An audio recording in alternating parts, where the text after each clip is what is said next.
नमस्कार, मैं हूं आपके साथ शुभम मिश्रा और आप देख रहे हैं वीके न्यूज यूपी। प्रदेश में इंसानों की भेष में छिपे हैवान अभी भी जिंदा हैं, जिन्हें खून बहाने के लिए किसी बंदूक या धारदार हथियार की जरूरत नहीं है। वो तो बस खून के प्यासे हैं और एक वजह का इंतजार करते हैं, और वजह मिलते ही ऐसे हैवान, अब वो चाहे अपने ही कोई क्यों ना हो, उसका भी खून बहाने से पीछे नहीं हटते हैं। खून के प्यासे हैवानों की सूची में अब एक और नाम शामिल हो गया है, और ये नाम सईद का है, जो कि प्रदेश के बुलंदशहर जिले का है। सईद के ऊपर आरोप है कि उसने मंगलवार 2 फरवरी की रात परिवार में हुए किसी आपसी विवाद के बाद रात के समय जब घर में सब सो रहे थे, उस समय सईद ने खुद की बेगम पर घर में रखे हथौड़े से जबरदस्त वार किया।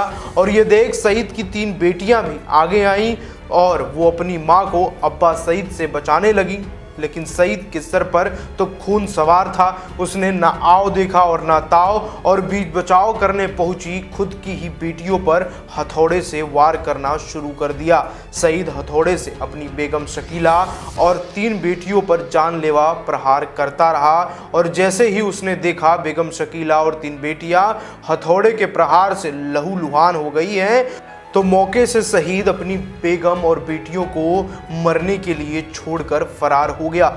पड़ोसियों ने इस पूरी खूनी वारदात की सूचना पुलिस को दी। सूचना मिलते ही पुलिस ने मौके पर पहुंचकर चारों घायलों को अस्पताल पहुंचाया, जहां डॉक्टर्स ने कातिल सईद की बेगम शकीला और उसकी 2 बेटियां रजिया और शबाना को मृत घोषित कर दिया, जबकि उसकी तीसरी बेटी सुल्ताना की हालत नाजुक देखते हुए उसे प्राथमिक उपचार के बाद हायर मेडिकल सेंटर रेफर कर दिया गया है, जहां पर अभी उसका इलाज चल रहा है। फरार कातिल सईद के 2 बेटे भी हैं, जो सईद की आदतों की वजह से उसके साथ नहीं रहते हैं। कातिल सईद के बेटे शमशाद ने पुलिस में इस पूरे मामले को लेकर तहरीर दी, जिसमें उसने बताया कि उसका अब्बा सईद दिमागी रूप से ठीक नहीं था और वो बेगम और बेटियों के चरित्र को लेकर शक करता था, जिसको लेकर पहले भी कई बार लड़ाई हो चुकी है। आप भी सुनिए क्या कुछ कहा पुलिस अधिकारी ने इस पूरे मामले को लेकर।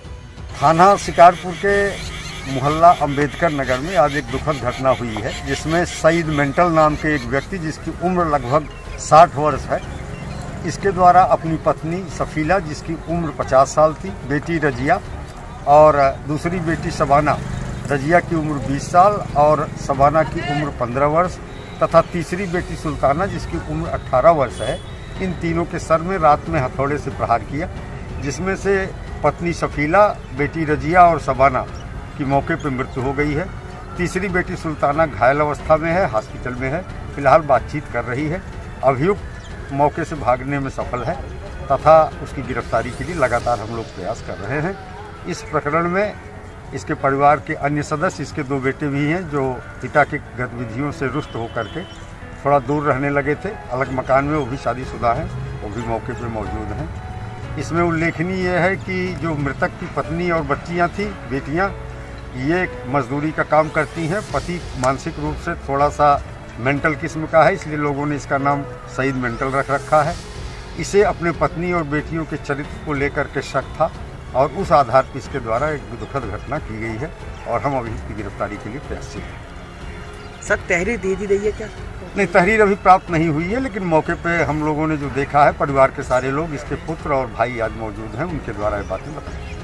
जैसा कि पुलिस अधिकारी ने बताया कि सईद को लोग सईद मेंटल भी कहते हैं, लेकिन इस तरह से खूनी पागलपन को देखकर हर कोई हैरान है, और अब पुलिस कातिल सईद को पकड़ने में लग गई है, ताकि उसे अपनी बेगम और 2 बच्चियों की जान लेने और एक को बुरी तरह से घायल करने के लिए कड़ी से कड़ी सजा दिलवाई जा सके। आपकी क्या राय है इस पूरी खबर को लेकर, हमें कमेंट बॉक्स में जाकर जरूर बताएं, और उत्तर प्रदेश से जुड़ी अब हर एक खबर को देखने के लिए आप भी सब्सक्राइब करें वीके न्यूज यूपी। धन्यवाद।